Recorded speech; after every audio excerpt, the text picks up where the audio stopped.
Story 60. The facts of life. Words we know. Nerve. Nervous. Nervously. Defy. Defiant. Defiantly. Echo. Echoed. Echoing. Cover. Discover. Discovery. Conscious. Consciously. Consciousness. Daughter. Absolutely. Conversation. Turmoil. Murder. Murderous. Mystery. Mysterious. Mysteriously. Loyal. Loyally. Loyalty. Absence. Presence. Sentence. Dull. Mulling. Sullen. Price. Device. Advice. New sounds. K as in cord. Nicholas. Chemist. Chemistry. Anchor. Character. Chord. Echo. Scheme. Chasm. Christmas. Chaos. Find some words in the story with k as in cord. Special words. Devastated. Succeeded. Peculiar. Determined. Poem. Extraordinary. Traveller. Journey.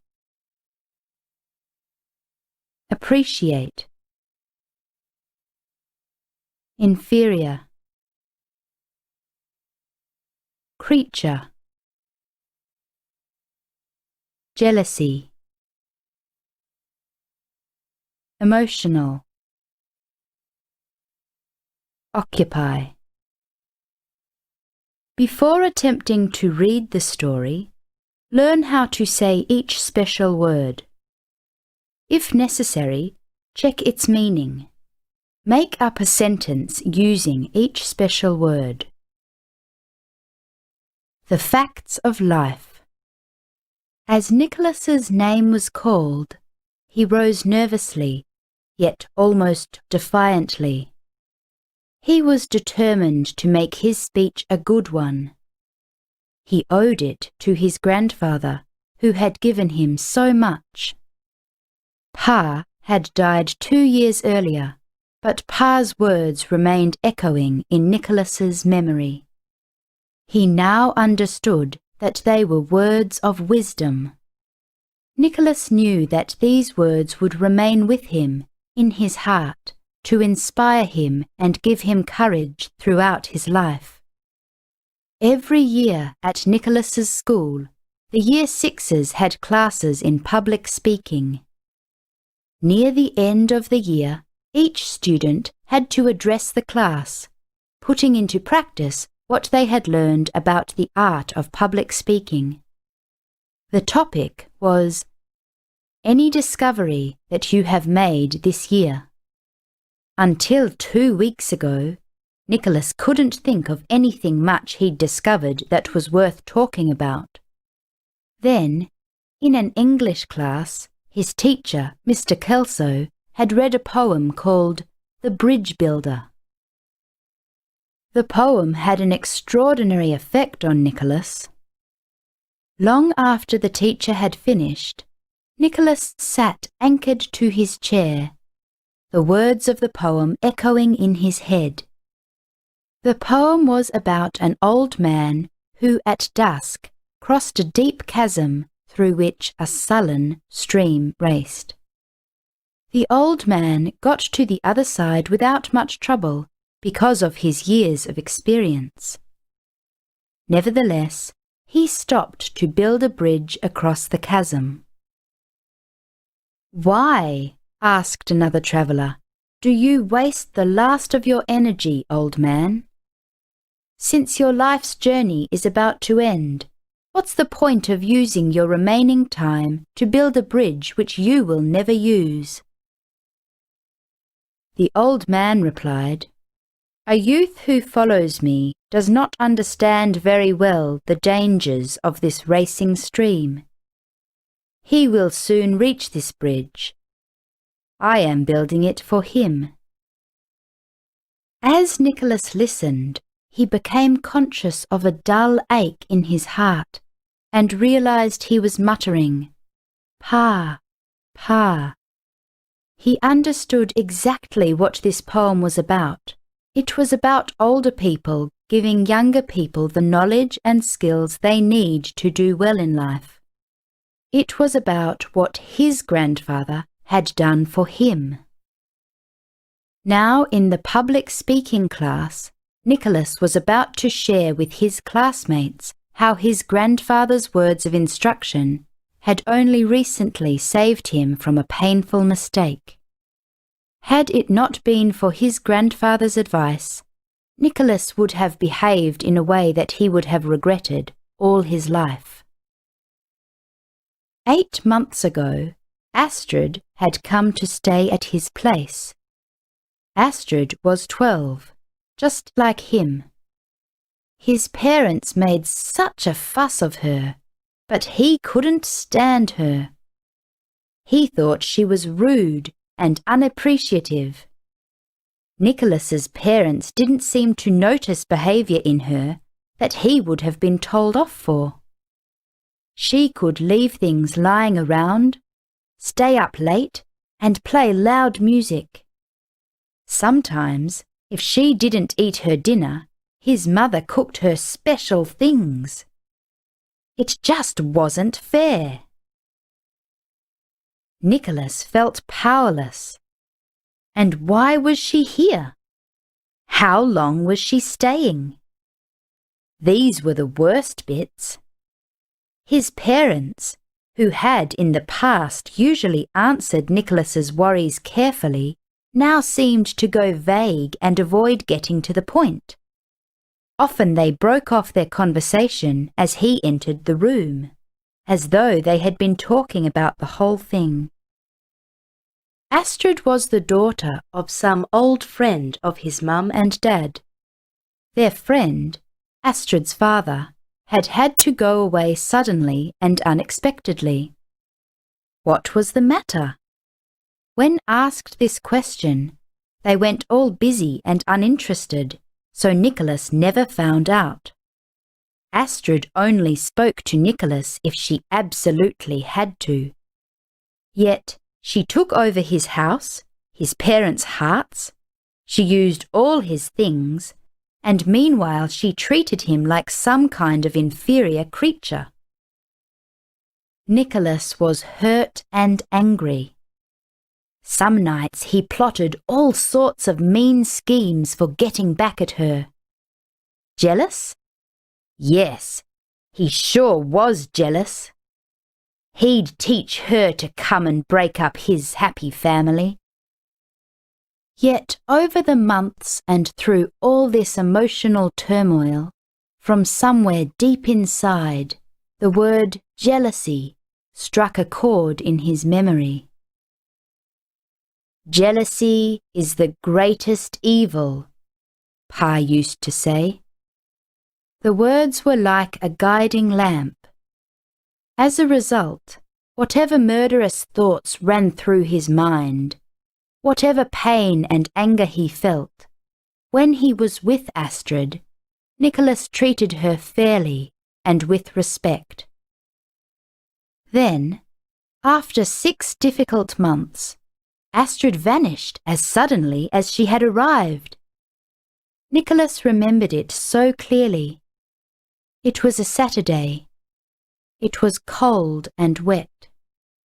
He'd been to the football. He was feeling in a great mood because the Eagles had won. Astrid, for once, wasn't occupying his mind.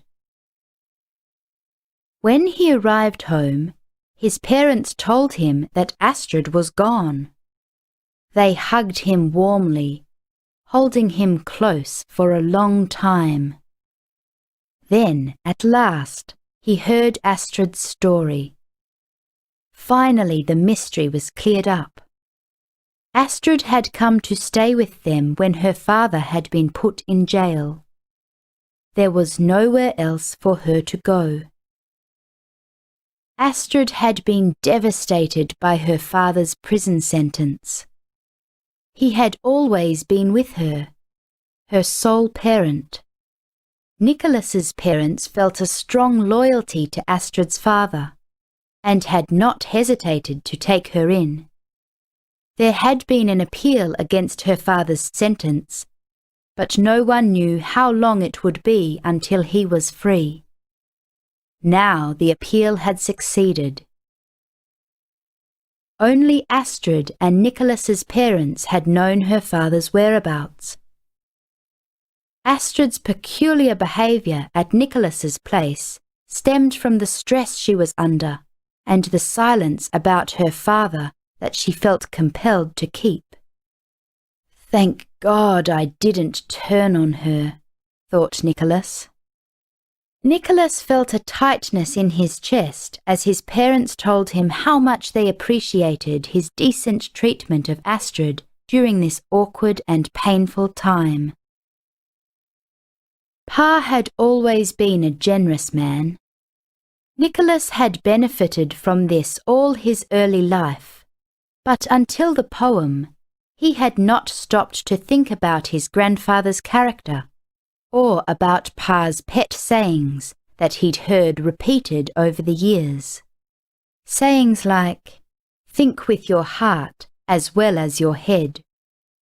But thank goodness for another of Pa's sayings, "Jealousy is the greatest evil." Thank you, Pa. Thank you. Now, as Nicholas reached the platform, his mouth was dry and his knees were shaking. For the first time in his life, he felt it was desperately important for him to put his insides on the outside and to share his new understanding with others. In his heart and mind, he had dedicated this speech to the memory of his grandfather. Taking a sip of water, he began. 2 weeks ago, as Mr. Kelso was reading The Bridge Builder, I discovered how important my grandfather's words have become to me. Today I would like to share this discovery with you. And I would like to begin by reading that poem again. The Bridge Builder by Will Allen Dromgoole. An old man, going a lone highway, came at the evening cold and grey to a chasm vast and deep and wide, through which was flowing a sullen tide.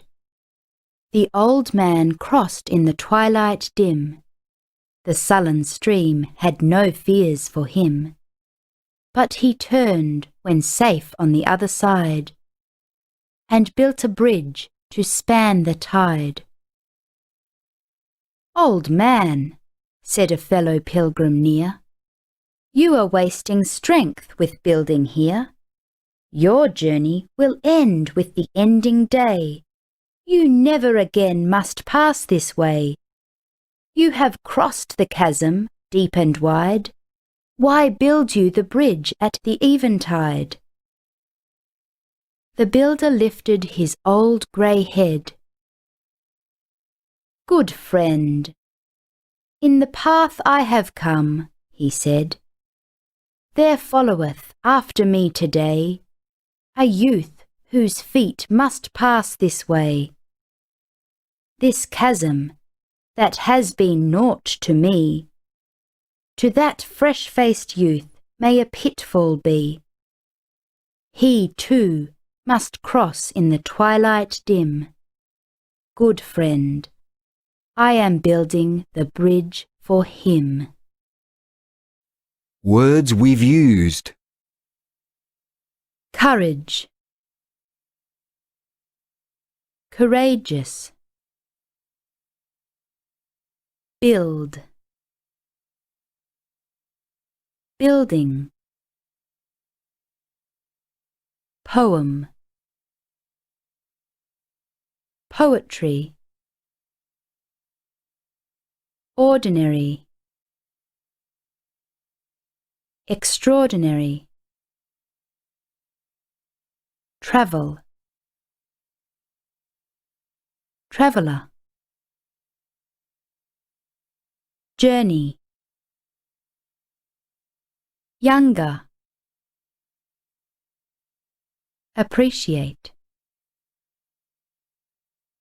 appreciative, worry, worries,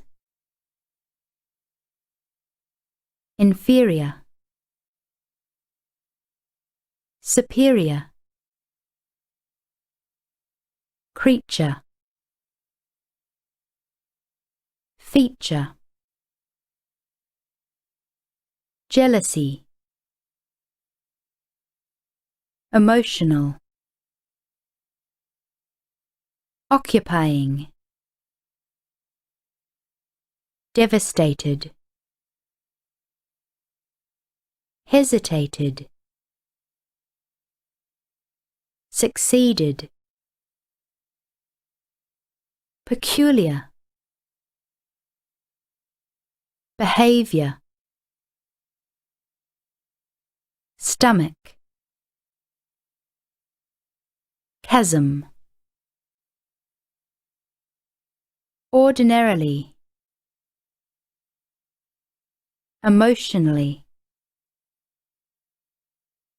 occupation, hesitation. Read aloud. English expressions. Word. Phrase. Sentence. Loyal, utterly loyal. His dog was utterly loyal, even when hungry. Price, a reasonable price. That is a reasonable price. It's not too much.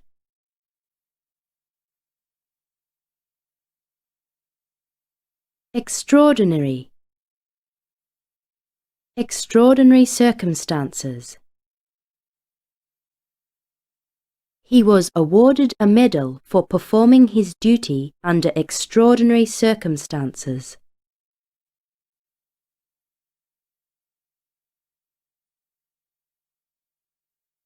Creature. A magnificent creature. That brave young lion is a magnificent creature.